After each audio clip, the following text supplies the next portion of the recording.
So today I'm going to make a fresh fruit pavlova. So I'm making the base today and tomorrow I'm going to fill it.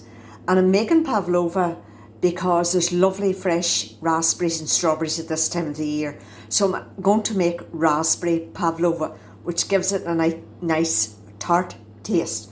So there's very few ingredients. We've got eggs, vinegar, corn flour, castor sugar and some vanilla. And you don't need the vanilla, and you could do without the vinegar as well. So as long as you have the corn flour, the sugar and the eggs, you'll be fine. So in the mixing bowl, I have got the whites of 4 eggs. And so a couple of tips. First of all, make sure that your bowl is dry and clean, and the same with your whisk. And do not let any wee bit of egg yolk get into your egg whites, otherwise they will not beat up. So I'm going to put it on at a high speed and whisk the egg whites until they form a soft peak. So I've whisked the eggs for 1.5 minutes. That's how long it has taken to get to this soft peak. And if you want to check it, take your mixing bowl and turn it upside down. And you can do this with a hand mixer, you don't need a mixer. The other thing that I forgot to tell you was make sure your eggs have been out of the fridge. Do not use the eggs straight from the fridge. So now it's the time to add the castor sugar. So I've got 8 ounces of castor sugar here, and I'm going to add it 1/3 at a time. So I'm going to add it 1/3, give it a good whisk, then the other third until I've it all added. So I've added all the sugar, and as you can see, it's nice and thick and glossy. We may not see that effect on the video.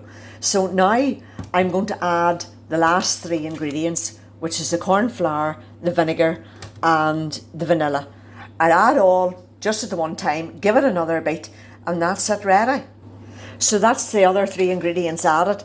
I've mixed them, and as you can see, it's still nice and thick and glossy. And that's it ready to go into the oven. So what I've got here, I've lined a baking tray with some greaseproof paper. And now you can measure a circle with a plate here, but I just pile it all into the middle because it will spray it. So that's it ready almost to go into the oven. Now I'm going to flatten it round a wee bit, and I'm just going to spread it out slightly. And I'll put a wee dent in the middle of it. So just make a round like that, and it will rise. So I'll put a wee dent in the middle like that. And that's it ready to go into the oven. Now I have set the oven at 130 degrees fan, and I'm going to set the oven for 1 hour.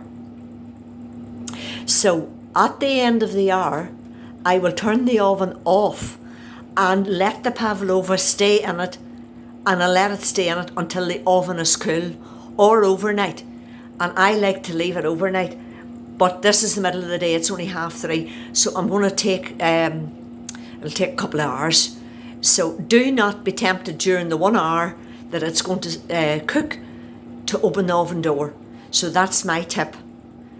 So that's it ready to go into the oven. Now because this is going to be done on video, I'm not going to fill this until tomorrow. So tomorrow I will put it on a separate video, the end result. So that's it into the middle of the oven at 130 fan for 1 hour. And then just to go back, that's the recipe.